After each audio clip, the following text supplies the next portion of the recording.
Je m'appelle Virginie Vibo. J'ai développé l'activité qui s'appelle Le Cheval pour Sourire.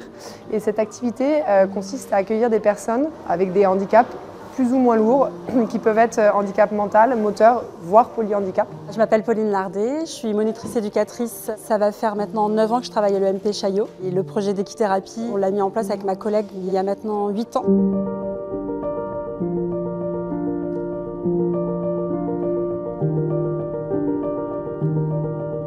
Ici, donc, on est dans le centre équestre du Touring Club de France. C'est un projet qui nous tenait à cœur parce qu'on voulait vraiment la médiation animale au sein de notre groupe. On trouvait que c'était un projet qui était intéressant pour les enfants.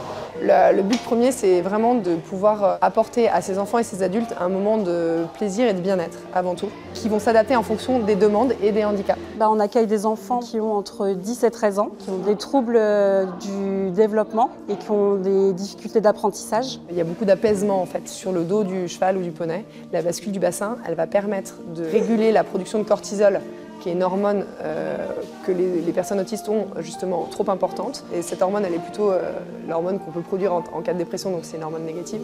On arrive à la faire redescendre et à contrario à remonter en fait la production de sérotonine, d'endorphine, etc. Il y a une plasticité cérébrale jusqu'à l'âge de 7 ans à peu près. Plus on va les stimuler, mais quelle que soit en fait l'activité, plus on va avoir effectivement de bénéfices et de résultats. Il y a 28 séances qui sont réparties sur toute l'année. Tu as l'objectif aussi d'autonomie, de prise d'autonomie, de faire gagner toutes ces personnes-là en autonomie, quel que soit leurs âges. Après, chaque enfant va chercher son poney.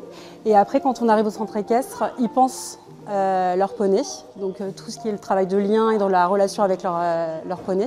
Les enfants sont soucieux du bien-être de l'animal, bien le penser, de prendre soin de l'autre, d'être à l'écoute, de pouvoir être aussi à l'écoute de ce qui se passe et de ce qu'on leur demande. Ils sont acteurs de la séance. C'est à eux de faire en sorte que leur poney avance. Comment se positionner face à l'animal, comment on arrive à fonctionner en marchant à côté de l'animal. Est-ce que je suis capable de marcher à côté de mon poney et de mon cheval et de le guider en ayant en fait une harmonie, une coordination avec l'animal, faire fonctionner le plus de muscles possible, sachant qu'à cheval on peut faire fonctionner jusqu'à 300 muscles. Les séances sont magiques à chaque fois. Nous, ça fait un certain nombre d'années maintenant qu'on le fait et la magie, elle opère à chaque année. Ici, ils peuvent créer leur propre bulle avec leur poney ou leur cheval. L'année dernière, avec ma collègue, on avait mis en place un séjour équestre et donc la fondation nous a permis de pouvoir le réaliser. Et donc c'était juste magique parce que les enfants ont des super moments en tête. Donc un grand merci aux donateurs qui nous ont permis de réaliser le séjour à Jablines l'année dernière et les enfants sont super contents.